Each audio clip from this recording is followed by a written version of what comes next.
আসসালামু আলাইকুম, সবাইকে শুভেচ্ছা জানাচ্ছি। মাসুম মাহবুব। আবারও চলে আসছি ব্রেকিং লাইভে। প্রিয় দর্শক, ইরান এবং আমেরিকা ইসরায়েলের সর্বশেষ আপডেট খবরগুলো দেব সংক্ষিপ্ত সময়ের জন্য। আজকের প্রধান শিরোনাম, এবার ভারতকে টার্গেট করতে যাচ্ছে ইরান। কিন্তু কেন? ভারত তো ইরানের বন্ধু রাষ্ট্র। কেন ভারতের ৩৮টি জাহাজ আটকে দিল ইরান? দ্বিতীয় গুরুত্বপূর্ণ খবর, এবার চীনের প্রফেসরের ভবিষ্যৎবাণী বাস্তবে রূপ নিতে যাচ্ছে। তিনি বলেছিলেন ৩টি ধাপের একটি, ইরানে হেরে যাবে আমেরিকা।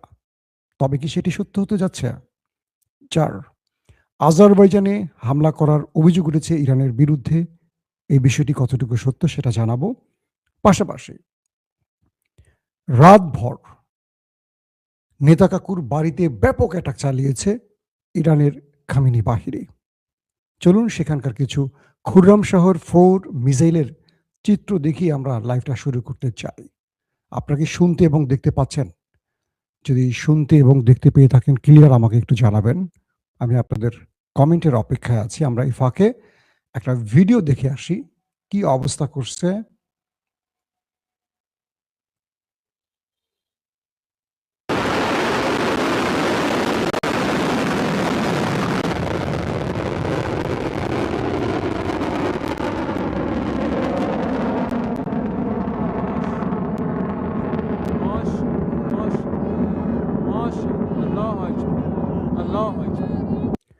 দর্শক, আপনারা যে ফুটেজটা দেখছেন এটা হলো খামেনি বাহিনী মেরেছে নেতা কাকুর বাড়িতে, এবং সেখানে আপনারা দেখছেন যে খুররাম শহর 4 মিসাইলের তাণ্ডব বা খেলাটা আবার দেখেন।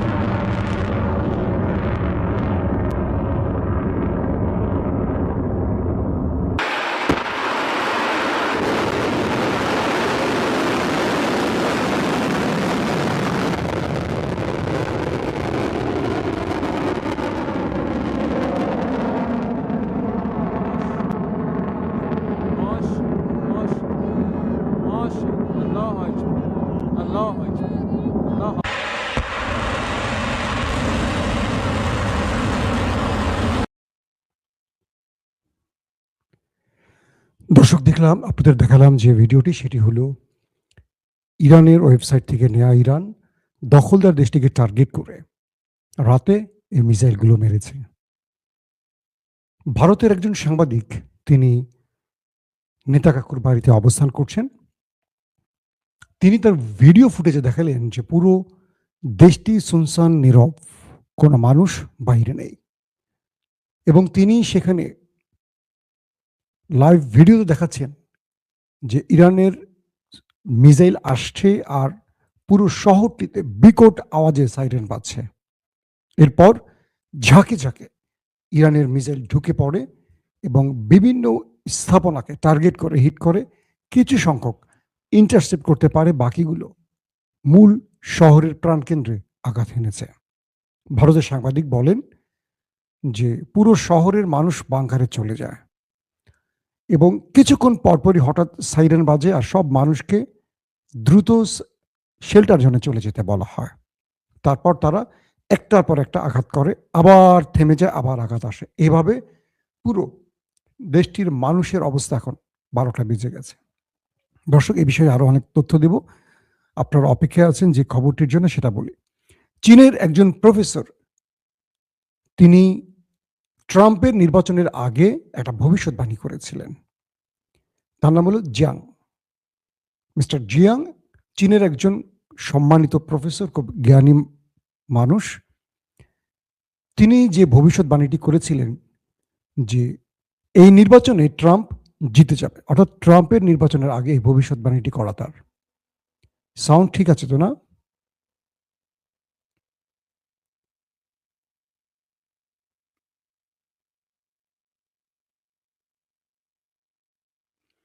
আপনারা কি একদম ক্লিয়ার দেখতে পাচ্ছেন? কেউ লিখছেন সাউন্ড ওকে, কেউ লিখছেন খবর আসছে না। এরপরে বাংলাদেশের পালা, ঠিক আছে, ওকে। যারা ডিস্টার্ব করতে কমেন্ট করেন তাদেরকে আবার স্বাগত জানাই। কিছু বলার নেই। সাউন্ড ঠিক আছে।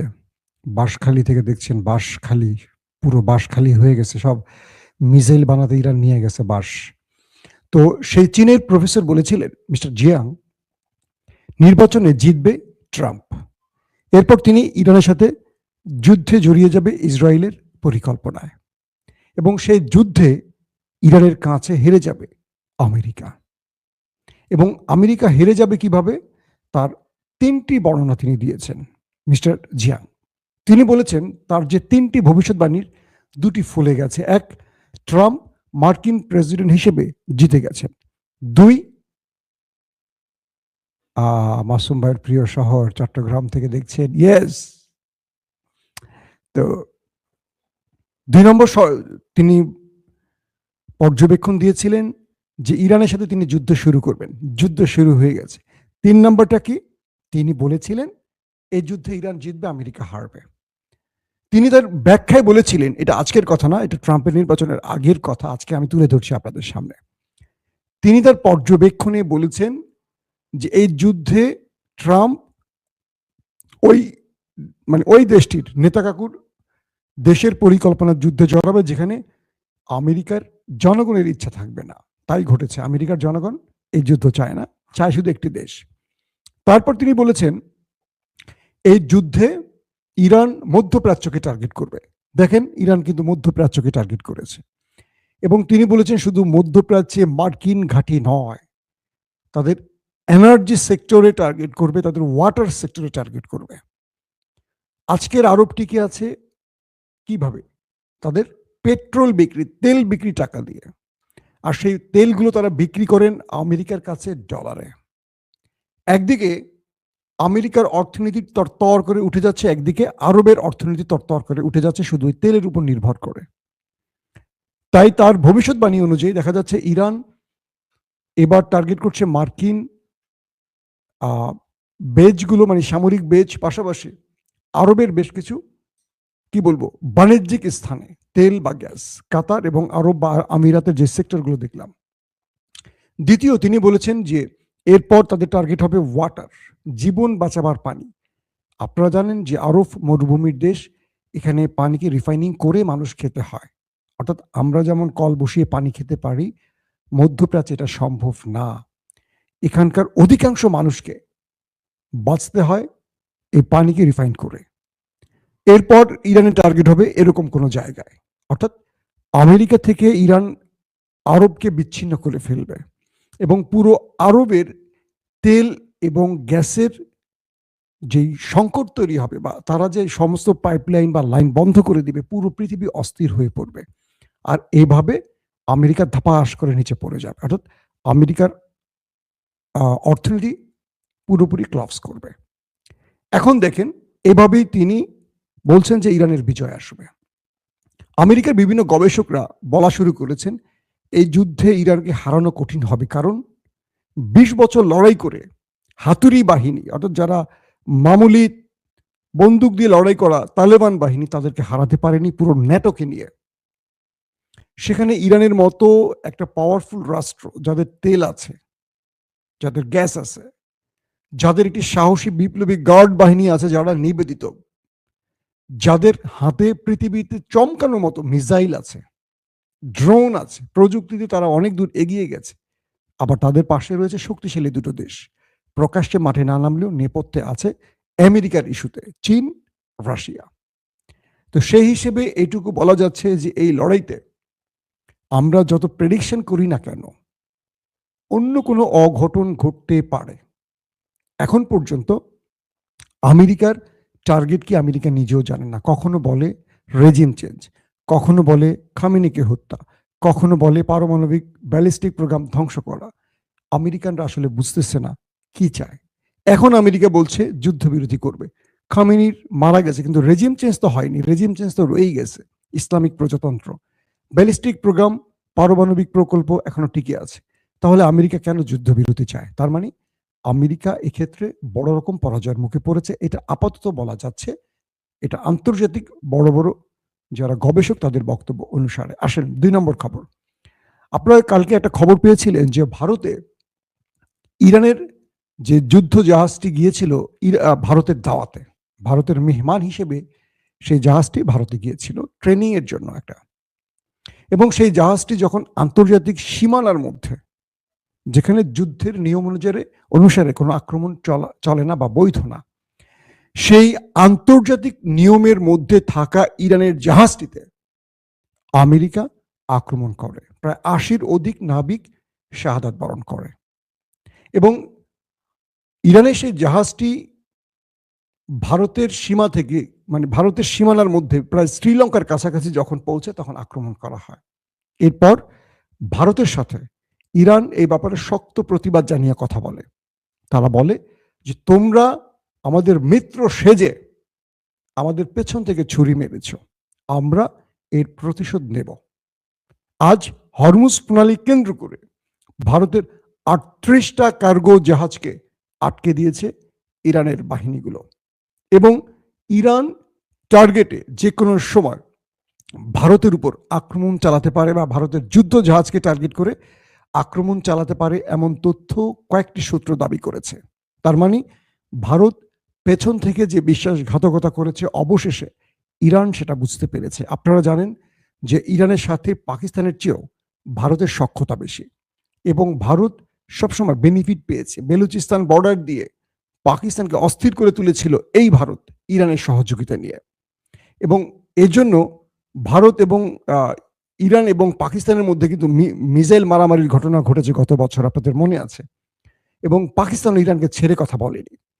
পরবর্তী এই বিষয়টি তুর্কি এবং সৌদি আরবের মধ্যস্থতায় সমাধান হয়। পরবর্তী আস্তে আস্তে ইরানের সাথে একটা সখ্যতা বাড়ে পাকিস্তানের, কারণ ইরানের পর পাকিস্তান এবং তুরস্ক হলো ইসরায়েলের টার্গেট।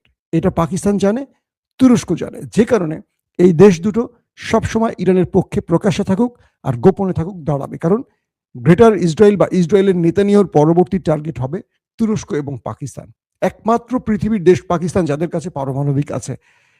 ইরানকে পারমাণবিক তৈরি করতে দেবে না বলে শেষ করে ফেলছে, তাহলে পাকিস্তানের হাতে যে পারমাণবিক আছে এটা কোনোভাবে নেতানিয়াহু বা পশ্চিমা দুনিয়া গ্রহণ করবে? তো সেই হিসেবে এই ক্ষেত্রে আমরা এটুকু বলতে পারি যে পাকিস্তান ইরানের পাশে দাঁড়াচ্ছে, কারণ ইরান বেঁচে থাকলে পাকিস্তানের বেঁচে থাকার সম্ভাবনা থাকবে, কারণ ইরান শেষ হয়ে গেলে সরাসরি টার্গেটটা আসবে পাকিস্তান এবং তুরস্কে। তো এবার সেই ইরান বুঝতে পেরেছে পেছন থেকে ছুরি মারার জাতি নরেন্দ্র মোদীর দেশটি, এবং সেখানে ইরানের অনেক বড় ক্ষতি হয়ে গেছে, কারণ তাদের যুদ্ধ জাহাজের সঙ্গে প্রায় ৮০-র অধিক নাবিক শাহাদাত বরণ করেছে এমন তথ্য এসছে, যেটার প্রতিশোধ ইরান নেবে ঘোষণা দিয়েছে। দর্শক, এরপরে আসি দ্বিতীয় গুরুত্বপূর্ণ খবরটিতে। মধ্যপ্রাচ্যকে রক্ষায় ফ্রান্স, অস্ট্রেলিয়া তাদের যুদ্ধ জাহাজ পাঠাবার ঘোষণা দিয়েছে, অর্থাৎ আমেরিকাকে না, মধ্যপ্রাচ্যকে বাঁচাবে এমন একটি তথ্য কিছু আউটলেট প্রকাশ করেছে। অর্থাৎ মধ্যপ্রাচ্য সাহায্য চেয়েছে ইরানের হাত থেকে বাঁচার জন্য। তাদের যেহেতু অনেক পেট্রো ডলার আছে, সেটা নেবার জন্য এবার অস্ট্রেলিয়া এবং ফ্রান্স আসতে যাচ্ছে এমন তথ্য পাওয়া গেছে। তারপরের যে গুরুত্বপূর্ণ খবরটি সেটি হলো যে দখলদার দেশটির মধ্যে রাতভর অপারেশন করেছে ইরানের খামেনি বাহিনী, এবং তারা সিজ্জিল, খুররাম শহর এবং তারা আরো বেশ কয়েক শাহেদ ড্রোন সহ বেশ কিছু ড্রোন ও মিসাইলের মাধ্যমে অ্যাটাকগুলো করেছে। বৈরুতেও আক্রমণের, লেবাননের বৈরুতেও আক্রমণের ঘটনার তথ্য আসছে। পাশাপাশি ইরান তাদের সীমান্ত অঞ্চল, আজারবাইজানের একটি সীমান্ত অঞ্চল মেবি নাকচিবান, সেখানেও আক্রমণ করেছে ইসরায়েল এবং আমেরিকার ঘাঁটিকে লক্ষ্য করে। আমরা জানি যে ইরানের সাথে আজারিদের সম্পর্ক খারাপ হলেও খুব বেশি খারাপ না, কারণ আজারবাইজান এবং আর্মেনিয়া যুদ্ধে ইরান অবস্থান নিয়েছিল আর্মেনিয়ার পক্ষে, আর তুরস্ক একমাত্র আজারবাইজানের পক্ষে অবস্থান নেয়। কিন্তু এই মুহূর্তে তুরস্ক যা চাইবে, কিছুটা ধারণা করা যায় আজারবাইজান সেভাবেই চাইবে। তবে আজারবাইজানের সাথে ইসরায়েলের সম্পর্ক ভালো, যে কোনোভাবে কৌশলগত বা বাণিজ্যিক কারণে ভালো। আবার আজারবাইজান চায় না ইরানের সাথে তাদের সম্পর্ক নষ্ট হয়, কারণ আজারবাইজানও কোটি কোটি আজারিরা রয়েছে, মানে ইরানের মধ্যে আজারবাইজানের বিশাল অঞ্চল জুড়ে আজারিরা রয়েছে। সবকিছু মিলে এই আক্রমণটি বলে দিচ্ছে ইরান কাউকে আর ছাড় দিতে রাজি নয়। এখন মার্কিন বিভিন্ন প্রতিষ্ঠান দাবি করছে যে এই লড়াইতে ইরানের ভেতরে যে স্থল অভিযানের জন্য আমেরিকা পরিকল্পনা করছে, এটা আমেরিকার জন্য আরো কঠিন হবে। কারণ ইতিমধ্যে ইসরায়েল এবং আমেরিকা বড় রকম অর্থনৈতিক সংকটে পড়ছে। তাদের অস্ত্র ফুরিয়ে আসছে। আমেরিকার আকাশ প্রতিরক্ষা system, radar system, missile system আস্তে আস্তে কমে আসছে। ইসরায়েলের ভেতরেও সংকট তৈরি হয়েছে এবং এই সংকট ইরান বুঝতে পেরে তারা খুব পরিকল্পিত আক্রমণগুলো চালাচ্ছে।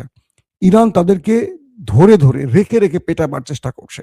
অর্থাৎ ইরানের কাছে সেই চায়না, মানে চীনের যে প্রফেসর জিয়াং এর কথা বলছে, তিনি বলছেন ইরান এই যুদ্ধের জন্য 20 বছর ধরে পরিকল্পনা সাজিয়েছে। আজকে যে লড়াইটা দেখতে পাচ্ছি, এটার জন্য ইরান 20 বছর পরিকল্পনা তৈরি করেছে এবং সেভাবে নিজেকে তৈরি করেছে। ইরানের মাটির নিচে মিসাইলের শহর আছে, একটা মিসাইল নগরী আছে। পানির নিচেও তাদের মিসাইল ড্রোনের বিশাল শহর আছে। তার মানে ইরান লম্বা টাইমে যুদ্ধ করতে পারবে।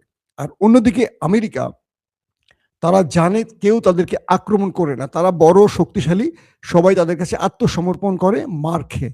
কিন্তু ইরান যে এভাবে পেটাবে, এটা তারা বুঝতে পারেনি। মনে করেছে ইরানের খামেনিকে হত্যার পর, কয়েকজন শীর্ষ কমান্ডারকে মেরে দেওয়ার পর ইরান আস্তে করে ভাঁজ হয়ে যাবে, ইরান চুপ হয়ে যাবে, আর আমেরিকা ইসরায়েল শর্ত দিয়ে তারা কি বলে রেজিম চেঞ্জ ঘটিয়ে তাদের পুতুল সরকার বসিয়ে তারা ইরানকে আফগান বা ইরাক বানিয়ে ফেলবে। কিন্তু ইরান তো প্রায় 5 থেকে 6,000 বছরের ইতিহাস সমৃদ্ধ একটি রাষ্ট্র। সেই হিসেবে ইরান তার রিয়েকশনটা দেখিয়েছে। যদিও ইরানের ভেতরে বিশ্বাসঘাতক আছে, কিন্তু এখন পর্যন্ত আমরা যেটা দেখলাম, ইরানের ভেতরে কোনো সরকার পতনের আন্দোলন সৃষ্টি করতে পারেনি, যেটা বিগত কয়েকদিন আগেও আমরা দেখেছি।